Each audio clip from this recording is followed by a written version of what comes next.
Hey guys, welcome back to my channel. Today, we're going to make one of my favorite desserts, the classic mango float. But this isn't just any cooking tutorial guys. Today, we're going to talk about something we all experience, love and heartache, while I put this delicious treat together. Just like how love starts with excitement, a mango float begins with these simple ingredients.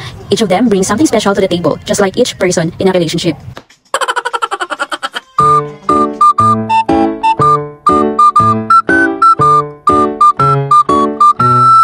So, ang mangga guys, sila talaga ang bida-bida dito sa cooking show na to. Sila ang nagbibigay ng flavor, ng excitement at ng passion. Parang love, di ba? Yung mga kilig moments nyo ng ex mo. Charot.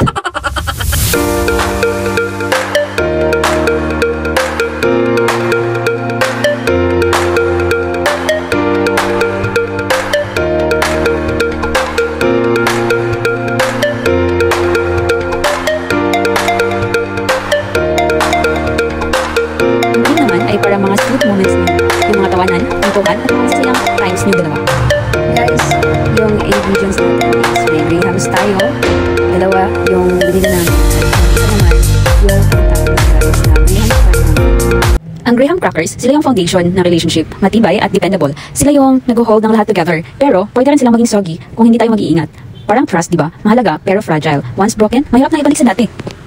Tuloy-tuloy lang tayo sa pag-layer, parang sa relationship. Tuloy-tuloy lang din tayo sa pagdadagdag ng memories at experiences. May mga layers na perfect, may iba na hindi. Pero lahat ng ito magkasama, nagiging maganda. Katulad ng mango float, kailangan ng time para mag-set at mag-grow. Kailangan ng patience. Again guys, ang mangga ang nagbibigay ng drama dito. Parang kung sa love, siya yung kilig na biglang nagpapatibok ng puso mo. Pero sa totoo lang, kailangan natin pumili ng tamang mangga guys. Kasi minsan ang mangga, tamis o asim ang dala. Parang love na hindi sigurado. Minsan sweet, minsan mas maasim pa sa mukha ng ex mo. Charot. Kaya kailangan natin pumili ng tamang mangga guys. Tulad sa relasyon, kailangan nating pumili ng tamang tao. Kasi kung hindi, masisira ang lahat guys. Maglagay pa tayo ng cream at mangga ulit para sa mga times na sweet pa kayong dalawa. Charot. Parang yung lagi kayong may date night at lagi kang nakangiti. Pero kahit anong sweetness pa yan guys, tandaan natin, dapat balance. Kasi kung puro mangga lang, matamis nga, pero minsan nakakaumay rin. Parang love, minsan kailangan din ng space para di nakakasakal. Kaya ito, cream ulit.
After yun guys, pumunta kami dito kasi nag-picnic kami.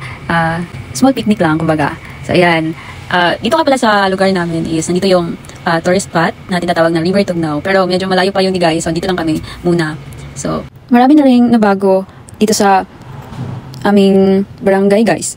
Kasi noon, dito is river lang talaga to dito dati. Tsaka naglalakad lang kami dito nung bata pa kami. Pero ngayon, sobrang dami na talaga ng pinagbago guys. Which is good din naman.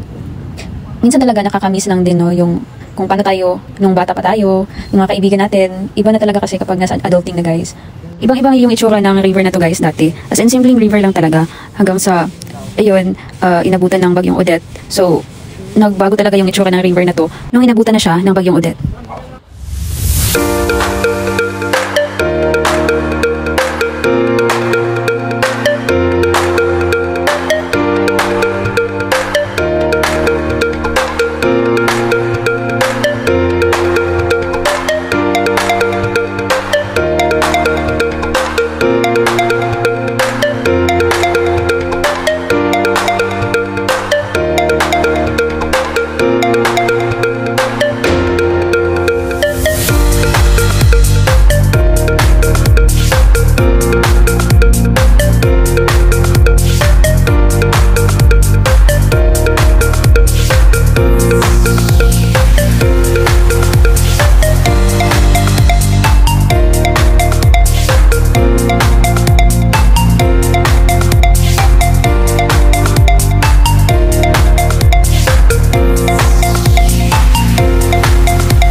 So guys, for today's video, thank you so much for watching and see you on my next video. Bye!